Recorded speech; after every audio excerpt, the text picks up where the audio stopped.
Perkenalkan, nama saya Edward Aristolasa, NPM 190406030031, Universitas PGRI Kanjuruhan Malang. Jadi kali ini saya akan memaparkan tentang UAS Ilmu Produksi Aneka Ternak. 1.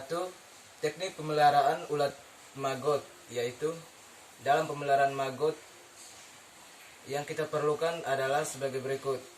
Pertama, alat dan bahan. Alat utama yang digunakan dalam program ini adalah ember plastik, parang, karung, pengaduk, kayu, papan, paku, kawat, palu, gergaji, meteran, botol, dan lakban. Sedangkan bahan yang digunakan berupa air, dedak, buah busuk, sayur busuk, sisa makanan, dan bibit maggot lalat BSF. Kedua, prosedur budidaya lalat BSF. Prosedur kerja budidaya lalat BSF antara lain: 1. Mempersiapkan alat dan bahan. 2.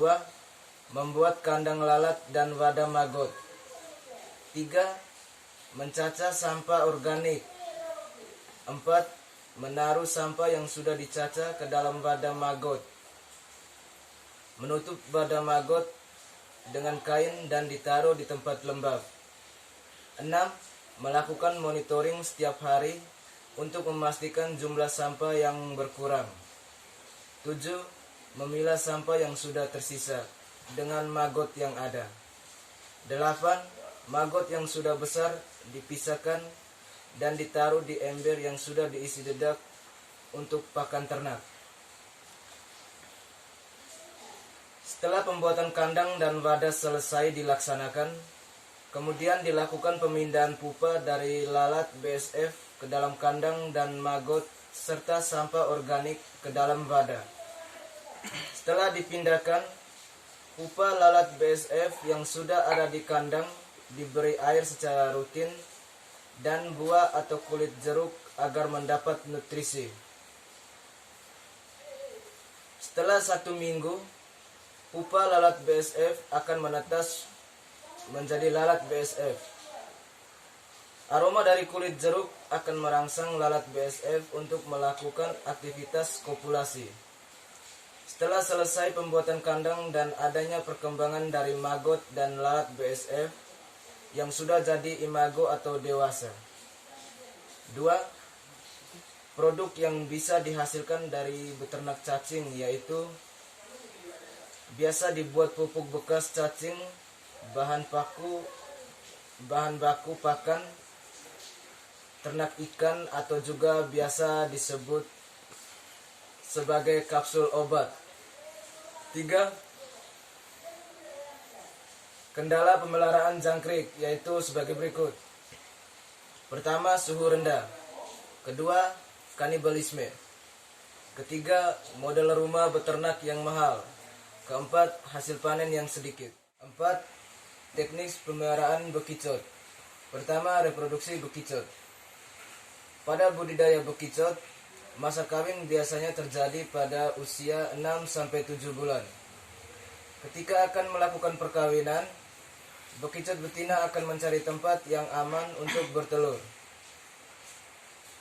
Bekicot tidak membutuhkan tempat khusus untuk bertelur, dan biasanya mereka akan bertelur sekitar 50-100 butir dengan ukuran telur tidak lebih dari 2 mm.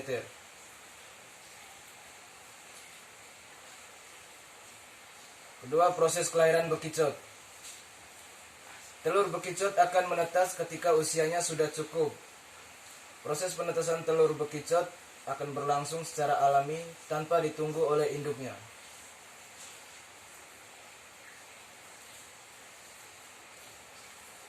Berikutnya, proses penetasan telur bekicot hingga menjadi anak sangat dipengaruhi oleh kondisi tempat.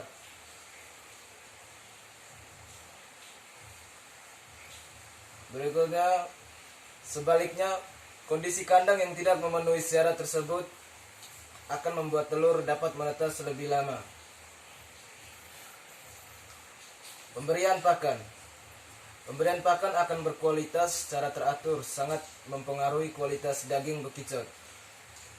Untuk itu kita perlu menambahkan pakan daun maupun buah-buahan seperti daun bayam dan pepaya, sawi dan buah mentimun. Kita juga bisa memberi pakan olahan seperti dedak halus dan ampas tahu yang sudah dicampur jadi satu. Proses panen. Proses panen bekicot dapat dilakukan pada umur 5-8 bulan. Bekicot siap panen ditandai dengan ukuran cangkangnya antara 8-10 cm. Bekicot dipanen untuk memanfaatkan dagingnya. Daging bekicot biasanya diolah menjadi sate atau keripik bekicot. Sekian dan terima kasih, semoga video ini bisa bermanfaat bagi kita.